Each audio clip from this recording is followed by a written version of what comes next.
네, 이재현의 뉴스 정면 승부 3부 정치 현안들에 대해서 국민의힘의 행보 진단해 보고요. 소수 여당으로서의 향후 과제들까지 짚어보는 코너입니다. 국민의힘은 안착종. 오늘 이 코너 전효옥 전 새누리당 의원과 함께 얘기 나눠보겠습니다. 전 의원님 안녕하세요. 네, 안녕하세요. 네. 자, 오늘 대통령 취임식 행사가 열렸습니다. 다시 도약하는 대한민국, 함께 잘 사는 국민의 나라. 이게 이제 슬로건이었는데 오늘 취임식 어떻게 보셨습니까?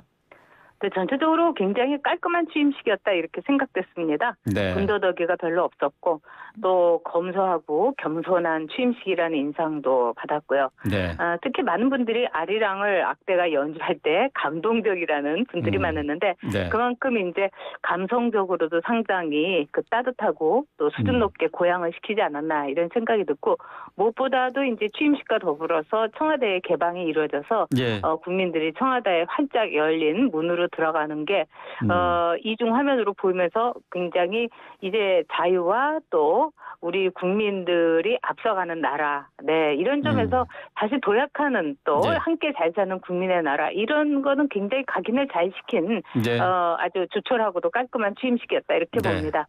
깔끔한 취임식이었다. 또 청와대 개방으로 또 축하 분위기도 한껏 더 무르익는 그런 취임식이었다라고 보셨는데요. 네. 오늘 뭐 윤석열 대통령의 취임사가 아무래도 가장 큰 관심이 되지 않겠습니까? 국민이 취임사가 국민이 진정한 진정한 국민을 위한 나라로 재건하겠다라고 했는데 취임사 평가해 주신다면요?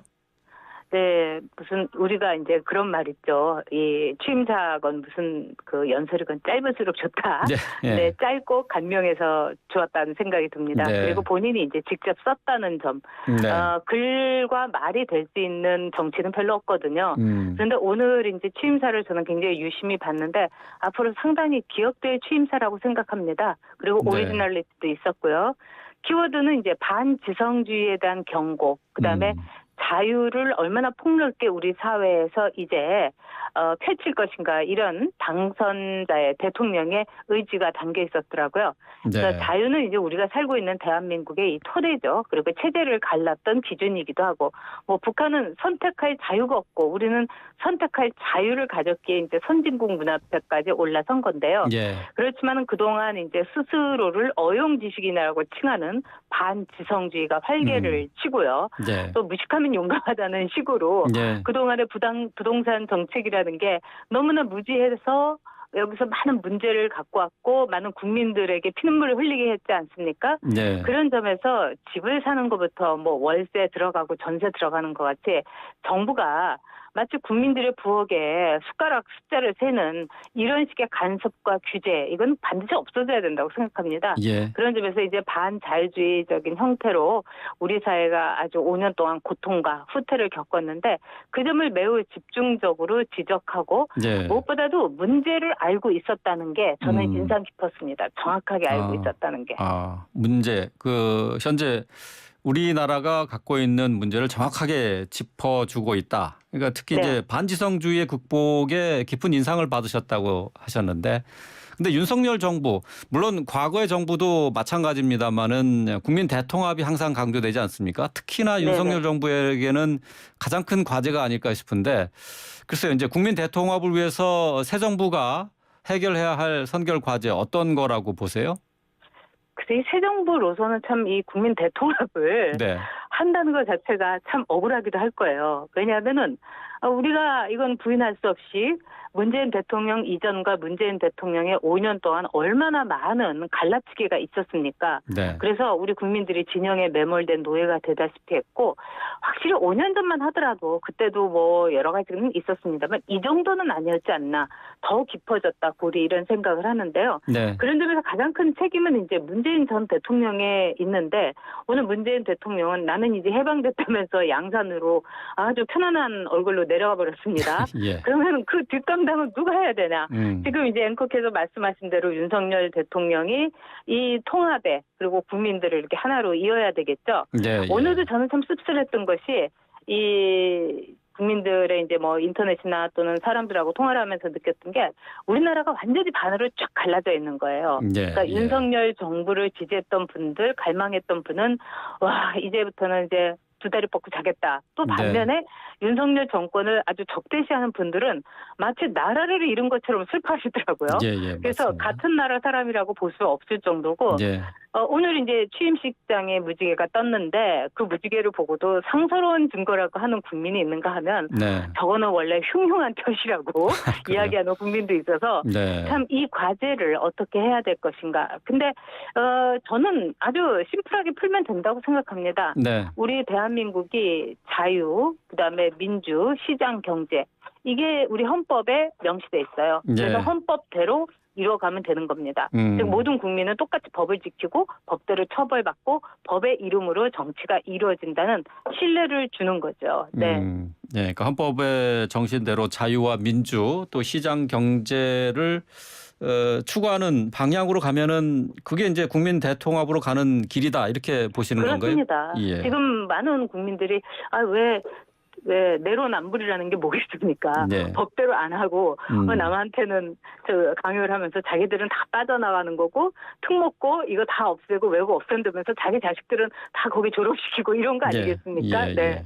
예. 자, 오늘 뭐 윤석열 대통령 취임식이 뭐 오전에 열렸습니다마는 네. 오늘 뭐 0시부터 사실 뭐 업무를 시작하지 않았나요? 네. 자, 근데 그 시간에 한동훈 네. 법무부 장관 후보자는 인사청문회가 진행이 됐습니다. 네. 오늘 새벽 새벽 3시까지. 3시까지 예, 했죠. 그렇죠. 네. 예. 인사청문회 어떻게 보셨어요? 저는 정말 민주당에 진짜 놀랐어요. 왜냐하면 놀랬다고요? 네, 4일 원래 예정됐던 거를 연기를 해서 9일로 한 거 아니겠습니까? 네.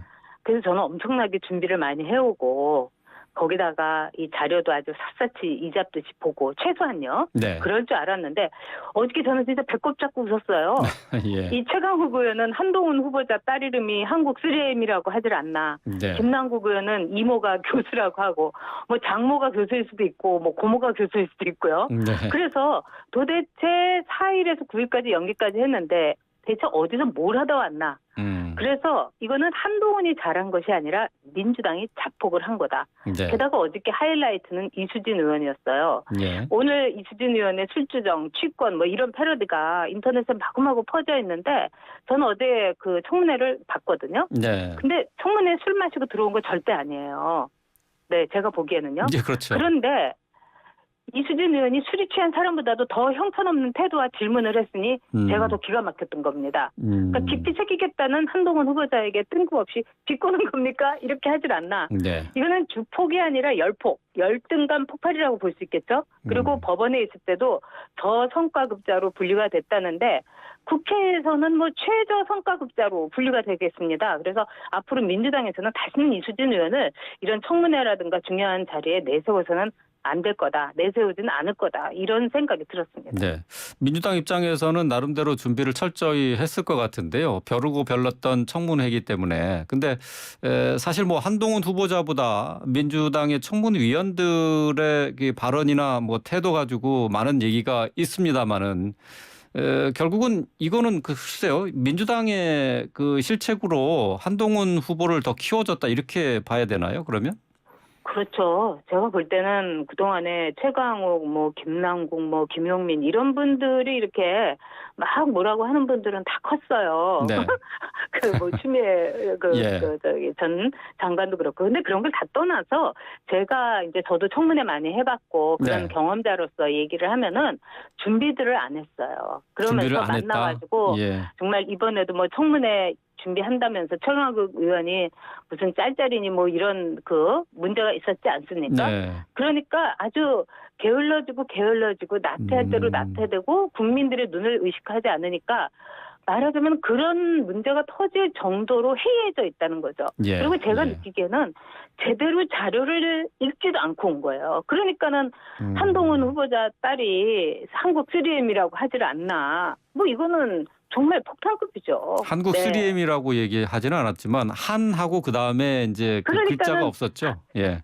그러니까 딸이 우리는 이미 다 알고 있었잖아요. 청문회 전에도 예. 딸의 이름으로 이거를 그 노트북을 기부를 한 게 아니라 네. 한국 3M의 이름으로 했다는 걸 우리 다 알고 있었어요, 국민들이. 예, 예. 근데 그거를 몰랐던 거예요, 최강욱 의원은. 그러니까 이게 한 뭐라고 있으니까 이거 저기 딸 이름 아니냐고. 예, 예.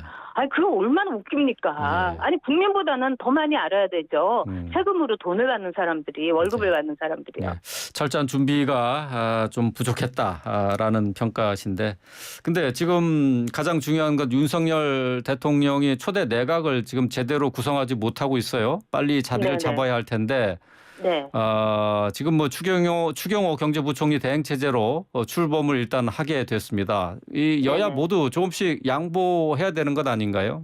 글쎄 이제 국민의 눈을 보면 뭐 양보라는 뭐 이름으로 하건 조정이라는 이름으로 하건 해야 되는데 제가 볼 때는 요즘에 민주당이 정말 정신을 잃고 길을 잃고 안개 속을 헤매는 것 같아요. 민주당의 왜냐하면은- 잘못만 있는 건가요? 국민의힘도 뭔가 조금 민주당이 양보를 해줄 만한 여지를 줘야 되지 않을까요?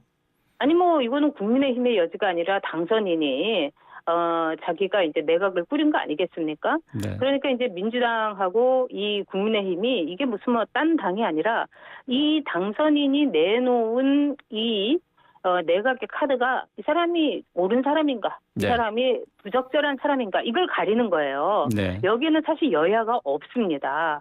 그런데 지금 민주당이 무조건적으로 발목 잡기하고 이런 모습을 보여주고 또 청문회까지 한동훈 청문회 이렇게 폭망하고 이런 걸 볼 때 저는 전략이 없다 이런 생각이 들어요. 그리고 민주당은 이번에 굉장히 조심했어야 됩니다.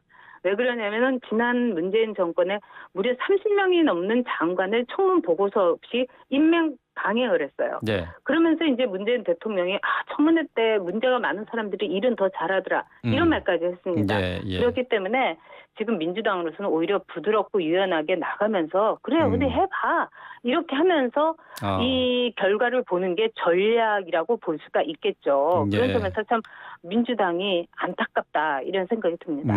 민주당의 협조가 좀 아쉽다 하는 부분을 지적하시네요. 협조라기보다는 전략이 없다는 그러니까 생각이 들어요. 전략이 뭐 협조를 꼭 해야 되는 것도 아니에요. 예. 이번에도 보시면 알겠지만 국민의힘에서도 무조건 나온 이 장관 후보자들에게 좋은 말만 하는 게 아니라 많이 네. 묻고 따지고 이거는 협조의 문제가 아니거든요. 예, 네. 예, 알겠습니다. 자, 오늘 말씀 여기까지 듣도록 하겠습니다. 말씀 잘 들었습니다. 네, 감사합니다. 예, 전효옥 전 새누리당 의원이었습니다.